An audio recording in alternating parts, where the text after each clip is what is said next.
Smile.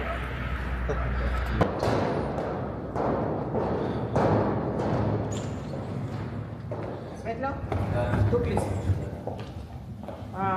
И тук в момента закисва колегата бъчвите, за да започне да пълни.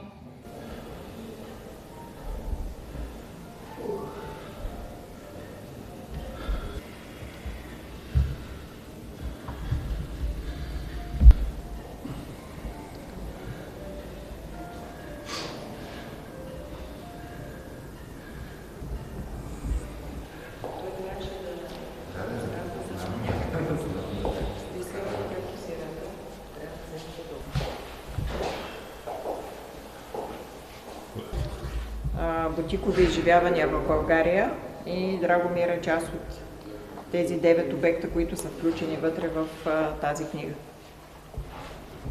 А това е нашият екип. Това са хората, които работят зад Драгомир. Това е тима ни и сме в топ 100 най-добри лозя и винарни в света. До година правим 20 години на винарско имение Драгомир като фирма и искаме да направим така. Добре дошли във винарско имение Драгомир. Това е мястото, в което ние се преместихме през 2020 година, иначе фирмата е създадена през 2006 с една много сериозна амбиция да покажем, че в България, когато човек има ясна визия и професионализъм, с който работи, нещата могат да се получат в този вид, в който вие сами виждате в момента.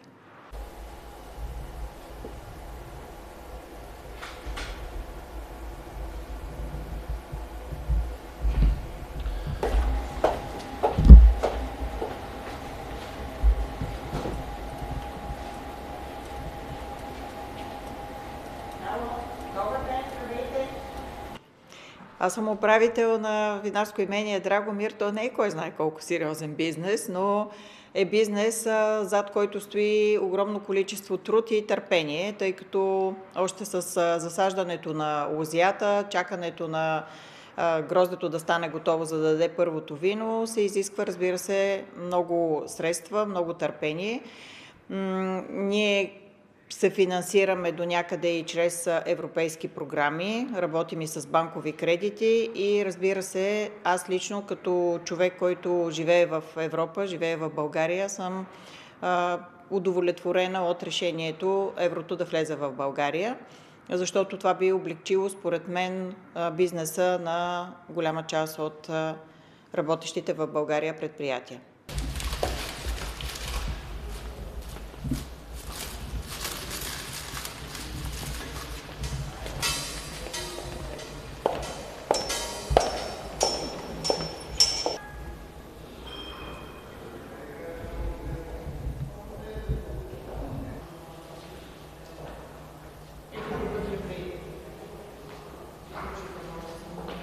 Ние, освен че работим с български партньори, работим доста и с международни партньори, имаме внос на консумативи от чужбина. Разбира се, няма да има нужда от превалутиране на лева в евро, за да търгуваме директно.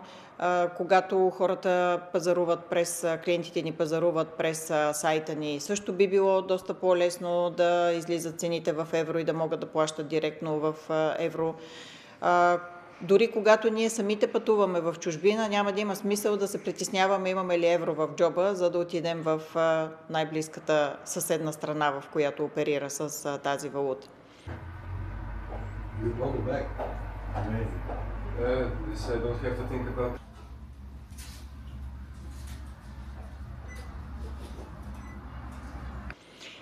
Другото, което съм доволна от това, че все пак България запази в голяма част от купюрите, които ще излезнат сега евровите, и визията на България, т.е. запазваме си някаква българска идентичност, която голяма част от хората явно не осъзнават, че всъщност България ще има разплащателна единица, върху която символите на нашата страна ще стоят. И това за мен всъщност беше едно от най-важните неща. Все пак България като държава да запази и идентичността си, нищо, че ще приеме единната валута за Европейския съюз. По принцип ние тръгнахме от различни етикети и стигнахме до нашата сарва, която изглежда по този начин в момента. Да. Но виното, с което най-много по принцип се гордеем, е нашият Питус Рубин. Той е от българския сорт Рубин. Питуса.